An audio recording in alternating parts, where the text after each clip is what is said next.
Warm welcome to Your Excellency, the Ambassador of Greece, Yannis Tsagousis. Thank you very much for joining us today. Welcome to all of you.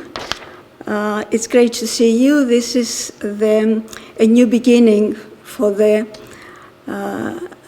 academic year of the Hellenic Medical Society, and this is the first lecture of the Society for this year, the Hippocratic Oration. We are very lucky to have an excellent speaker, and I will introduce him in a minute. Welcome to everybody. There will be a talk for about 30 minutes, and then there will be questions, time for questions from you.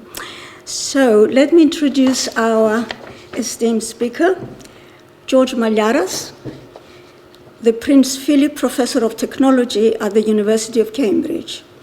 He leads the Bioelectronics Laboratory, an interdisciplinary group of scientists, engineers, and clinicians who translate advances in electronics to make better tools for healthcare. George received his Bachelor of Science degree from the Aristotle University of Greece and his PhD from the University of Groningen, the Netherlands, and did a postdoc at the IBM Almaden Research Center in the US. Before joining Cambridge, he was a faculty member at Cornell University in the US, where he also served as the director of the Cornell Nanoscale Facility, and at the School of Mines, of Saint Etienne in France. His research has been recognized with awards from the European Academy of Sciences, the Materials Research Society, the New York Academy of Sciences, the US National Science Foundation, and DuPont. He was awarded an honorary doctorate from the University of Linköping in Sweden and is a fellow of the Royal Society. Also the Materials Research Society, Academia Europea, and the European Academy of Sciences. He serves as the Deputy Editor of Science Advances. I hope you've absorbed all that. I hand over to you, George. Thank you.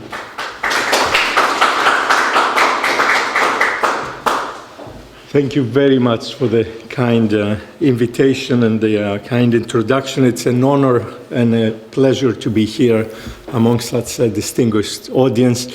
I cannot express how happy I am to be with you tonight. So we'll talk about bioelectronic medicine, which represents a major change in the way we treat disease. And it involves devices that are implanted in the body and interact bidirectionally. This means they can pick up information from the body and then stimulate the body at the level of the nervous system in order to treat disease. This is a big departure from the way we deliver treatment today, which is usually by pharmaceuticals that go through the circulatory system. So this is one example of bioelectronic medicine. This is a patient who suffers from tremor. This is a movement disorder that is characterized by uncontrolled shaking of the arms and makes daily life difficult to live. By implanting electrodes in the subthalamic nucleus and stimulating there with current pulses, you can have an instant amelioration of the symptoms with a flick of a switch. It's not perfect, and it's not a cure. It's just a treatment of symptoms. But people talk about functionally curing the disease. Of course, like everything, the field originates in Greece. In the ancient world, it started out of Greece, but there were other examples of electric fish being used to deliver shocks to people who suffered from migraines, gout, and other indications. And then, of course, the Italians took it with Galvani in the 18th century. Famous experiments with a dead frog, applying electricity, getting the legs to twitch, gave rise to lots of speculation about the nervous system. And 200 years later, there were medical devices. This is a cardiac pacemaker for treating arrhythmias. The year before, these devices became fully implanted. So at that time, patients had to carry with them this life-saving cart of electronics and batteries. In 1958 was the first fully implanted cardiac pacemaker at Karolinska Hospital in Sweden. And that kick-started the modern era of bioelectronic medicine. So cardiac pacemakers for arrhythmias, late 50s. The electrodes here are placed on the heart where they pace the heart to beat at the right frequency. A decade later, late 60s, came cochlear implants for treating profound deafness that cannot be treated with external devices. The intervention here is in the inner ear where an implant stimulates the cochlea. Spinal cord stimulation for chronic pain came in the late 70s, early 80s, a couple of other peripheral nerve prostheses, and then the brain came to the forefront in 2000 with deep brain stimulation, the technique that I showed you in the previous slides, for movement disorders such as Parkinson's, dystonia, and tremor, and also for neuropsychiatric disorders, severe depression that is pharmacoresistant, obsessive-compulsive disorder, and other indications. And then the floodgates opened up, and many more devices were approved by the FDA, the regulator that approves this device in the US. The latest and greatest is peripheral nerve stimulators that treat an array of conditions beyond neurological ones. So autoimmune diseases, including type 1 diabetes, rheumatoid arthritis, what else? Crohn's disease are believed to be treatable with this technology.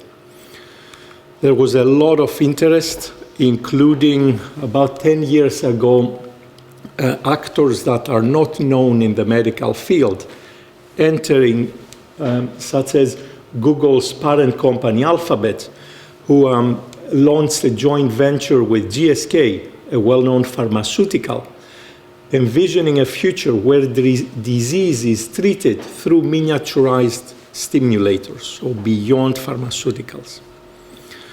All this sounds very exciting, but where is it? Why don't we see it deployed to patients at scale? There are some significant limitations. First and foremost is we do not understand how the brain works. It's a very complex machine consisting of 86 billion neurons in humans. And although we understand how neurons behave, we know that they generate action potentials, which are like voltage pulses that are conducted down the axon. When you arrive at the level of the synapse, you cause exocytosis of neurotransmitters that either excites or inhibits the postsynaptic neuron. These are phenomena we understand quantitatively. However, we do not understand how we go from this cellular phenomena to macroscopic behavior.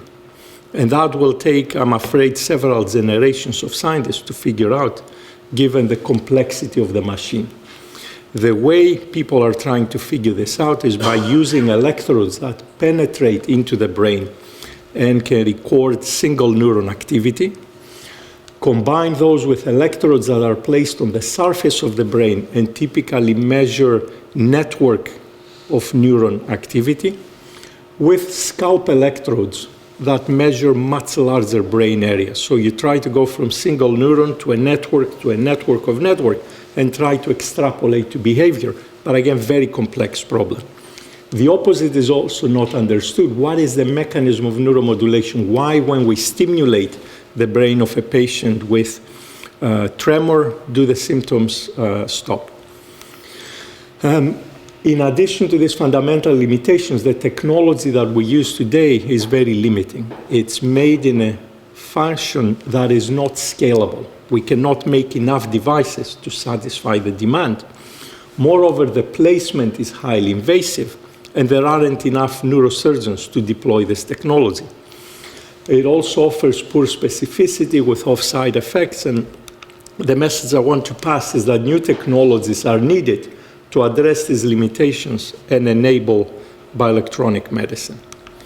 So this is a comprehensive and recent picture that shows different implants today in the clinic, their location in the body, and the indication that they treat. So anything from incontinence to foot drop to diseases of the heart, epilepsy and depression, and so on and so forth.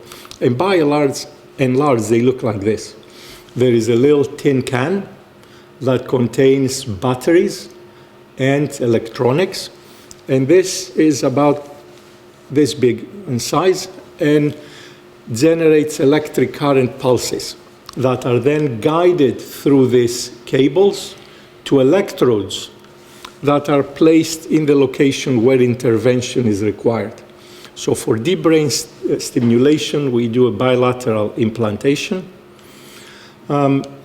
These electrodes, arrays penetrate into the brain, and then on top of the skull, there are these cables that are tunneled under the skin to the chest, where this little packet is placed under the skin. So the electrodes are placed in the brain for the life of the patient. This box typically comes out every 10 years to replace the battery. There are some rechargeable ones. This, for example, is rechargeable, but patients do not like those. They prefer the once-off 10 years lifetime, and then 10 years later they go to replace it. They don't want to have to be bothered to recharge the device. Now, amazingly, these are done by hand. These are assembled by hand, so it's not a scalable technology that can satisfy demand. If you go to one of the big companies, that's how their production lines look like. It's people working with microscopes, with tweezers, putting little electrodes together. This is fascinating. This is old technology, like mechanical watchmaking. In microelectronics, we make devices such as microchips using highly automated processes. This is a factory that produces the microchips that go in your computer, your watch, your smartphone, and you see very few people. It's running 24 hours a day, completely automated, and produces objects of exceptional precision with great reproducibility and at an ever-decreasing cost per unit of functional performance.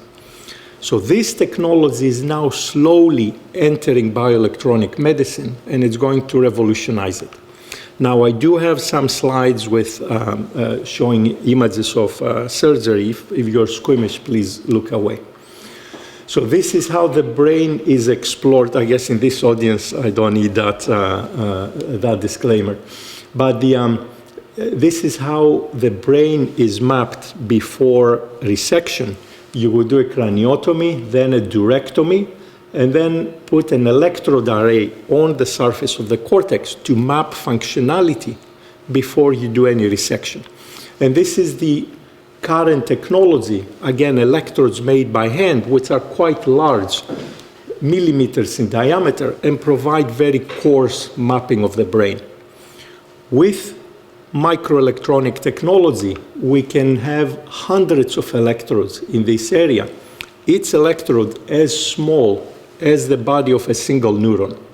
So we go from a resolution of several microns, of several millimeters, to resolution of single neuron. We can catch the signatures of single neurons with these electrodes. And this will revolutionize the way we understand the brain.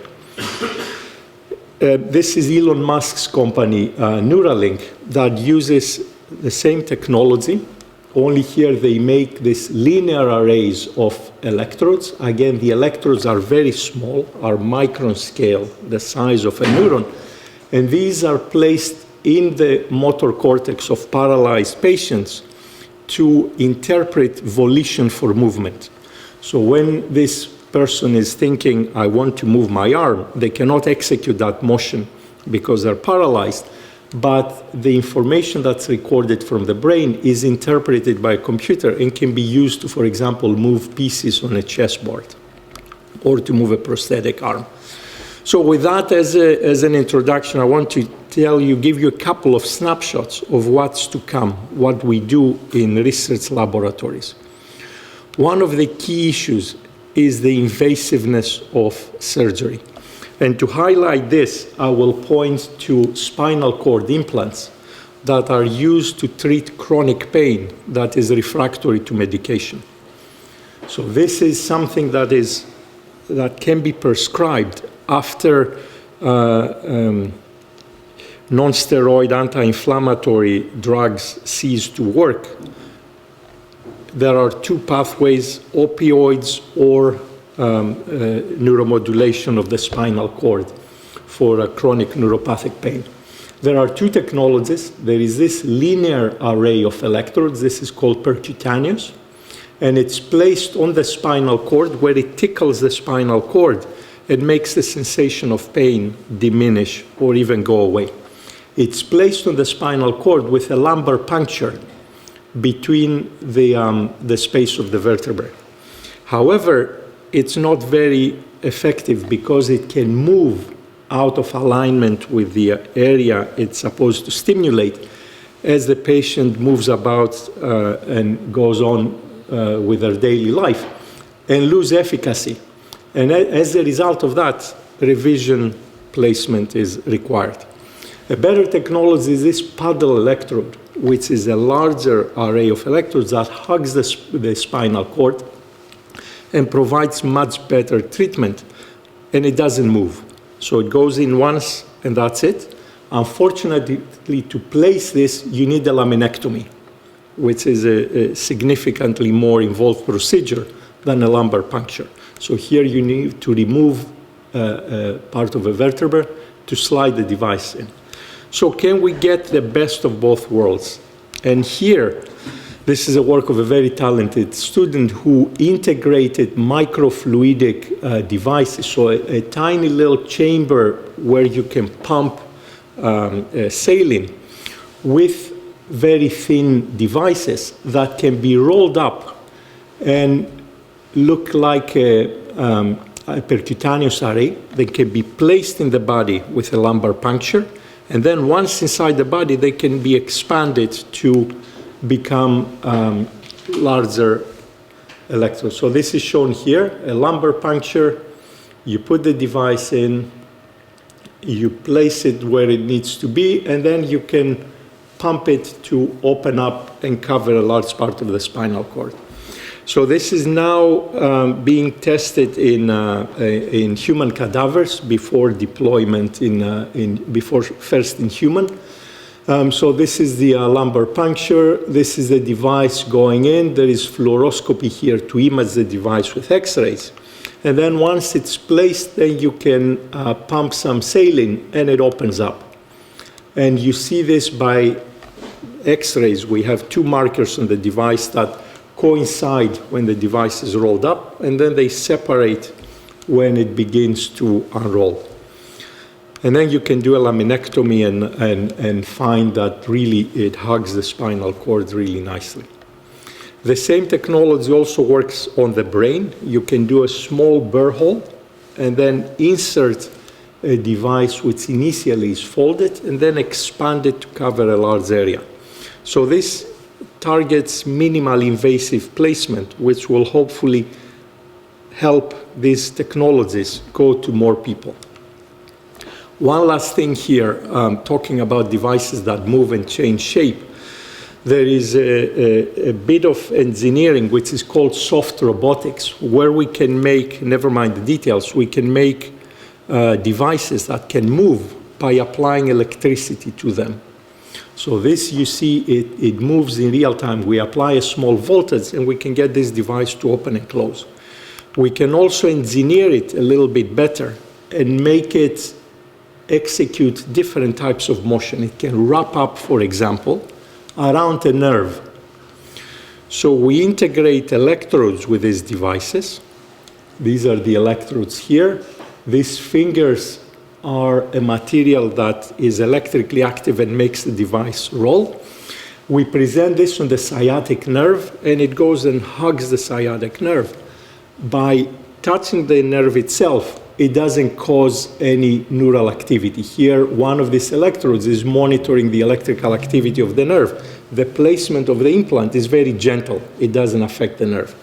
But if we then go and press the paw of the animal, then we cause sensory afferents to go through the nerve, and every time we press, we measure neural activity. So this is a device for intraoperative monitoring of very sensitive little nerves that is very minimally invasive to the nerve itself. Now, one more thing I want to show you. Spinal cord injury has been very resistant to treatment.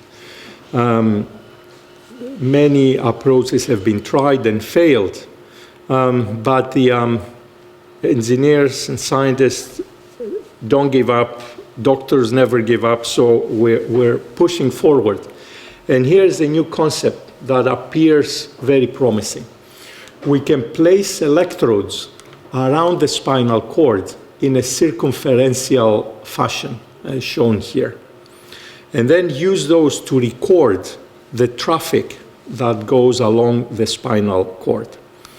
So by stimulating, for example, a nerve, we can cause somatosensory evoked potentials to travel towards the brain and measure those with this device, and we see that they are manifesting themselves at the dorsal part of the spinal cord, and we can map their location very precisely.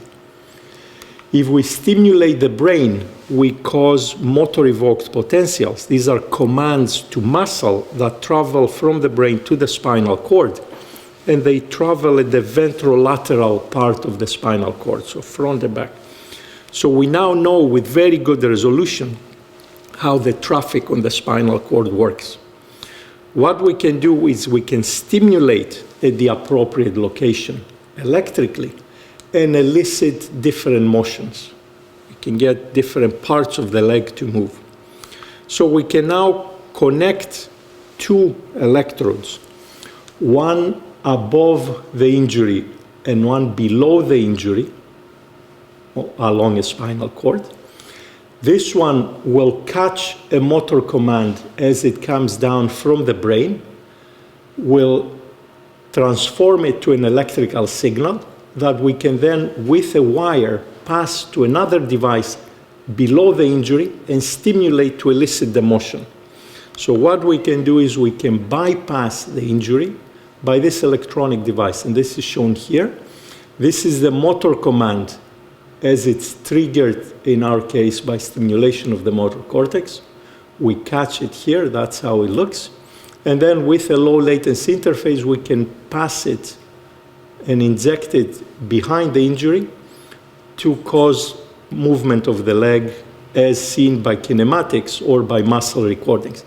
If we disconnect this cable, then the motor command does not lead to movement because there is a spinal cord injury here. This is very crude at this moment, but it points to a future where spinal cord injury could be treatable with a bypass. So I will leave you with the thing that excites me the most. It's the interface with regenerative medicine. So I'm talking about bioelectronic medicine, where you put electronic devices in people to interact with the nervous system. Regenerative medicine involves putting cells into people. So you can take cells from a human, typically fibroblasts, and then convert them to a stem cell state. These are cells that can be now differentiated into different types of cells. So you can make neurons, you can make muscle, you can make other types of cells, and then put them back into the person to undo damage that was caused by degeneration, neurodegeneration, for example, other diseases, injury. That's what regenerative medicine aims to do. So we started combining the two. We started putting into the body together cells and electronics, and we see tremendous synergies. The cellular component camouflages the electronics. So the concept is that you take electronics and you put cells on top, and then you bring it to the body. And the cells will innervate the body or get innervated by it. And then what this cellular component does is it camouflages your electronics and makes it more biocompatible. It repairs the host tissue. For example, in Parkinson's disease, we have dopaminergic cell loss. You can put dopaminergic cells in the substantia nigra, and that would repair, in a sense, the tissue that is lost. And then we enhance communication between the host tissue and the electronics. At the same time, the bioelectronic component, the electrodes, will monitor the repair process, will even accelerate it by electrical stimulation, and at the end, they control repair tissue. So what we're trying to do here is to repair peripheral nerves, which, when they're injured and the injury is over 1 centimeter long, then they cannot be reconnected. And as a result, there is a functional deficit. So if you injure nerves here and the injury is over a centimeter, you won't be able to control your arm. So what we're doing is we're connecting one stump with the other with a bypass device, like we did on the spinal cord. However, here it's much more difficult, because when you injure a nerve, the axons that convey the information will pull back and will die off here. So we need to coax them to regrow. And we do this, so I'll show you this part of the device. We present an implant that contains muscle. So we take a little bit of muscle, we'll culture it on our implant, and we butt it against the severed nerve. And then in a couple of weeks, the axons regrow and innervate that muscle.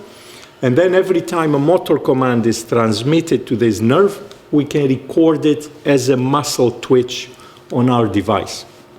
So this is how we do these experiments. We grow the cells on a device. We differentiate them to muscle. This all happens in a lab.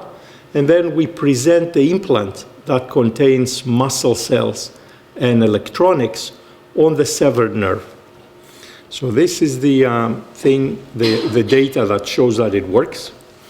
If you have a severed nerve and you just present electrodes to it, and then you stimulate the nerve here, you're measuring very little activity here. These are recordings from different electrodes, and you only see one spike. This is the stimulation artifact from these electrodes. However, if we present an implant that has muscle here, and you wait for 4 weeks, then when you stimulate, you see this activity, which means that the nerve, the axons have regrown, and now there is signal conduction here. We can monitor the process. These are recordings from a single electrode in a freely moving animal, and you see very little activity in week 1 and week 2. But after week 3 and at week 4, we see very well-defined muscle activity every time the animal moves.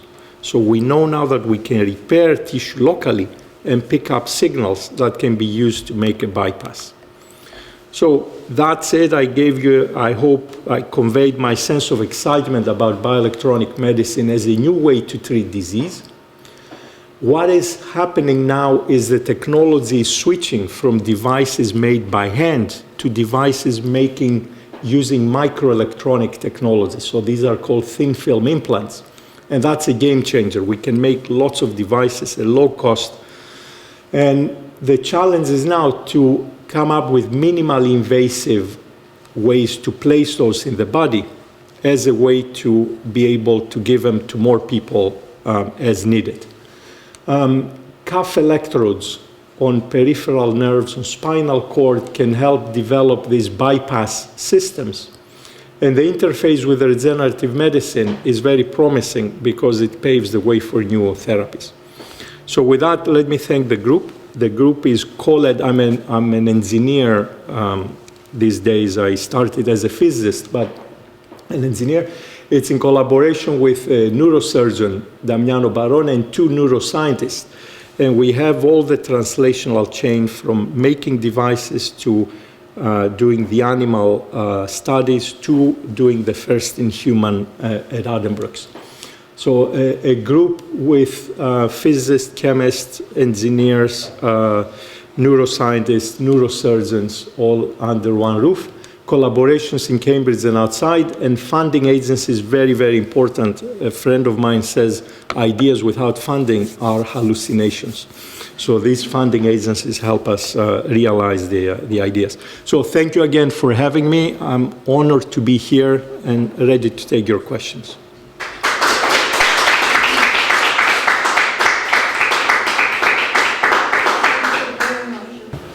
We're very grateful to Eleni and the Hellenic Medical Society for putting this event together and for selecting this particular speaker. It's been a real honor and a pleasure to listen to. I speak as if I'm a primary school person here now, and I think I understood some of what you said. But if you reduce it to a simplistic thing, basically we're mixing, we're in the intersection of electronics and neurology, neuropathology. And as an average doctor, we normally, and oncologists as well, we normally like to look for the cause of the disease before we treat it.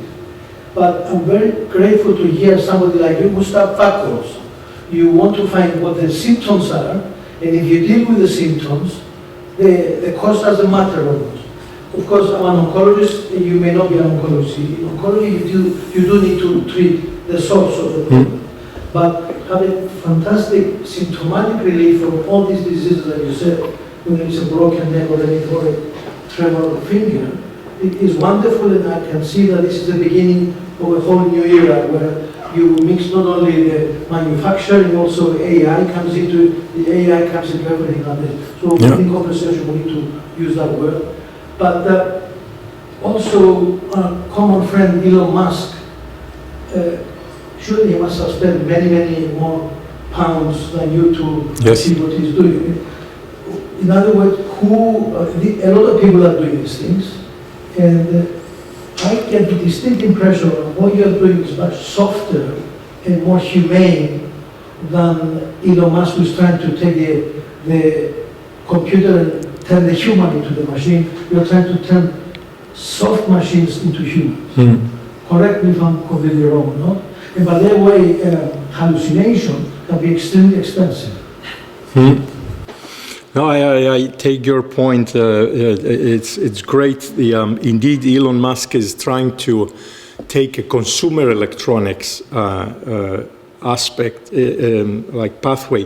He started with people with paralysis because he could get his device approved and tested.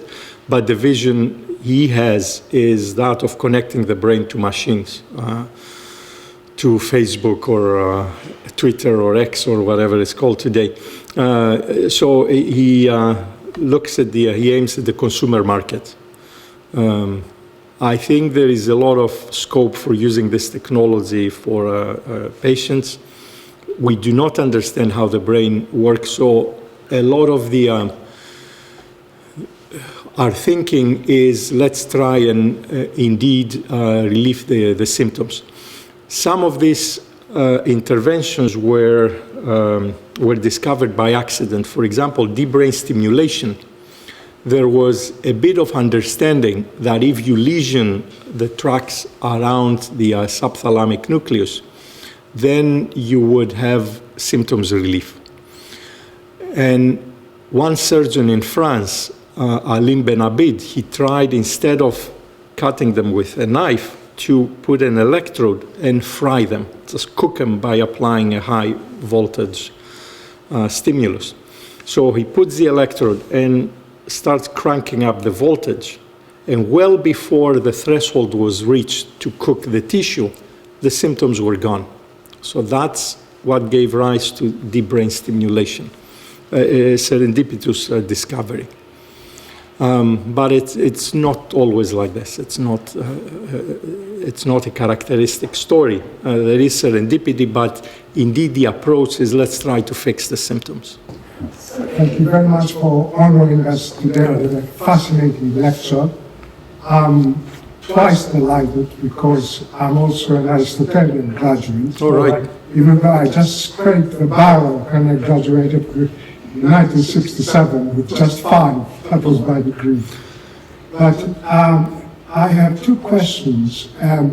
One is, I read your excellent paper on the application of the electrical fish for neurological disorders. And I can't remember whether this was cited by Galen or one of the anatomists from Alexandria, Erasistratus.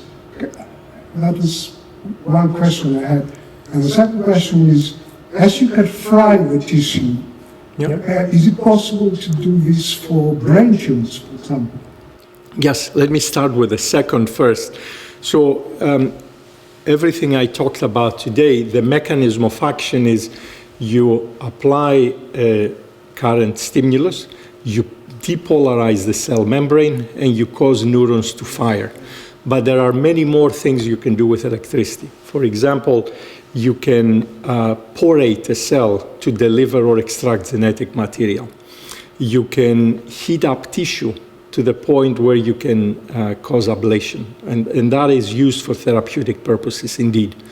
For tumors, going back to your field of expertise, there is an emerging technique called tumor treating fields. Tumor treating fields. And that operates in a very strange way. So as a cell tries to divide, right at the furrow here, you have a concentration of an electric field. So if you apply an electric field, that field will concentrate at the cell furrow as it begins to divide. And as a result, it will cause different molecules to be driven into that area. And that confuses the process of cell mitosis and leads to apoptosis. So it's a way to kill rapidly dividing cells. So there is a company that is pushing this for glioblastoma, which is very, very hard to treat tumor. The company is called Novocure. It is approved by the FDA. It's not approved in the UK because the cost-benefit analysis, they found that it's not satisfactory. But it's a fascinating way of using electricity to treat the body. Remind me, what was the first question? The first question was whether the electrical fish, I think it's called Smyrna. Yeah. Was it mentioned by Galen or by Erasistratus and Eroski, the Alexandrian anatomists? I think that sketch is indeed from the latter, but I'm not sure. I can track down the reference and send it to you. And the fish is the torpedo fish. And also there were rays that were used. Yes, there were rays, but the torpedo is a fish with what is indicated there. Sorry, your turn. Sorry to leave you. That's fine. Thank you very much for talking. I was wondering how can we leverage the advances of bioelectronics to study better the effect of transcranial magnetic stimulation and non-invasive brain stimulation, with kind of the aim to use it also for better targeting in the treatment, mostly for psychiatric disorders. Yeah. And I was wondering whether you've worked with bioelectronics for TMS or for other non-invasive brain stimulation techniques. So there is a lot of interest in combining non-invasive modalities with invasive ones to localize the impact of non-invasive stimulation. For example, in epilepsy patients, when they try to localize the epileptogenic zone, they would implant electrode arrays in the brain, and they will leave them there for a period of 2 weeks. So that's a case where you have patients in the hospital with brains being recorded with deep electrodes for a period of 2 weeks, 24 hours a day. And typically they're very bored and very willing to participate in experiments. So there are lots of hospitals where they would combine those recordings with other modalities of recording and stimulation. So that is an example where you can get a lot of understanding. There aren't many other cases where you would have people who are implanted and you would be pulling data. Now, this is changing today. With deep brain stimulation, there are some new models that can also record from the brain. So they stimulate, but then they would stop and do a little bit of recording. Those data are slowly becoming available, and again, they will allow us to understand not only disease progression, but also what happens if you stimulate from outside.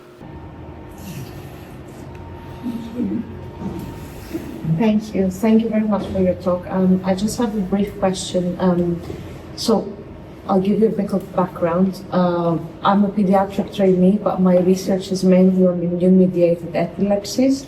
And I work very closely with neurosurgeons, and we've seen how fantastic the effects of VNS and DBS are in pediatric epilepsy. It's fascinating, and much to our disappointment, we see that in immune-mediated epilepsies, especially where inflammation comes to play, VNS and DBS, so far, the studies are limited, but we've not seen the significant effect that we see when the epilepsy is purely electrophysiological. Yeah. From your experience and your lab's experience, do you think we're getting closer to also tackling this aspect? Bioelectronics, just not that the electrophysiological aspect of epilepsy, but also when immune and inflammation come to play? I mean, VNS is currently being used to elicit anti-inflammatory effects in the context of rheumatoid arthritis. So VNS by Setpoint Medical is used to talk to the spleen to reduce pro-inflammatory factor secretion. I haven't... What is VNS? Vagus nerve stimulation. So the vagus nerve is a nerve that innervates a lot of our inner body, and it's a big target for stimulation for the brain, but also for other organs. So this is very recent, and I've only seen it used to elicit anti-inflammatory effects in the body, not on the brain.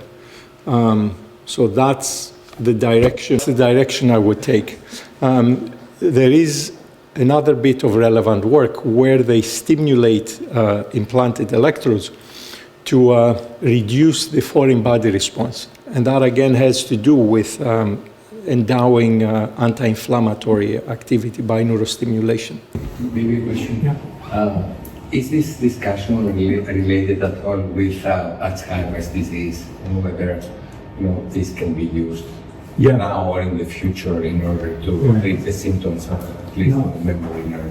That is a very difficult thing to treat because it affects the whole brain. Yeah, it's not localized. So my father died recently from Alzheimer's, so I have a bone to pick with that disease. But I cannot think of any other approach than just trying to modulate the whole brain to endow neuroprotection. Yeah.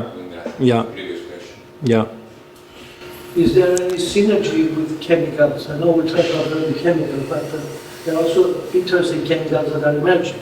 Yeah. Your approach, you're just sending a message or receiving a message electrically. Yes. Why not combining with chemistry? There are cases where this is done, where you combine, and I'm a big advocate of multimodality. I think especially in heterogeneous diseases such as glioblastoma, you have to be multimodal in order to address all the aspects of the tumor. Yes. So I think an approach of electrical stimulation and drugs could be very promising. Yeah. On the eye disorders that you mentioned, is the electrode implanted into the retina or the optic nerve? There were 4 configurations that were explored. the retina and the visual cortex being by far the most popular, and the balance seems to be tilting towards the visual cortex. It's easier to put electronics on, but the information you present there, it's not the same information that we receive visually, because there is a lot of processing that takes place between the retina and the visual cortex. So the images need to be processed and then be given to the visual cortex.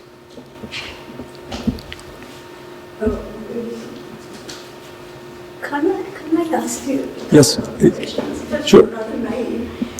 You talked about the spinal cord injury and how you can bypass that and produce motion. How does it work also with sensation in terms of the direction? Yeah. It does work on both. We can record sensory afferents and then playing them back past the injury to go to the brain. So the patient then doesn't only recover. I mean, this is still on animals. It hasn't been translated yet, but yes. Yeah. Yes, yes. That's fantastic, yeah. So, The other question going into my field, in psychiatry we know in some conditions like depression, we have the neural circuit of depression. We know the various parts of the brain that we believe are involved. And obviously it's not like Parkinson's disease, whereas the basal ganglia is a more limited area, it's more widespread. yeah. But you mentioned before in Parkinson's of getting stem cells converting them to dopamine neurons and implanting them into the basal ganglia. What about in depression, for example? We know one very plausible explanation has a major part in the pathophysiology of depression is the involvement of the hippocampus, which we have evidence, it's not diagnostic but experimental, that it shrinks. And we believe that is to do with the stress causing high cortisol levels and destruction of neuronal cells in the hippocampus. Now the hippocampus has stem cells, it's one of the areas of the brain that has stem cells. And the way that antidepressants work is to stimulate the stem cells to branch out, to become neurons and branch out, improve neuroplasticity. Is there any way of implanting, but you don't need to implant stem cells in the hippocampus, they're there, but stimulating them, is that feasible? In vitro, people found that you can stimulate stem cells and coax them to differentiate. But that hasn't been translated in vivo yet. In animals? In animals, I haven't seen studies of differentiation. I've only seen them on a petri dish. I mean, what we have is obviously is outside your field, but what we have in animals, there is evidence that stress reduces BDNF, and antidepressants remedy that. So it is believed that it's because of stimulation of stem cells into action and improving neuroplasticity. And in humans, it's also been shown BDNF is reduced in depression. But in terms of this technology working, it's more difficult to get to hippocampus as opposed to. No, I mean, we do a lot of recordings on the hippocampus because it's a big target for epilepsy. But the direction that you describe is very fascinating. And to me, it sounds like a very good direction to go. Yeah.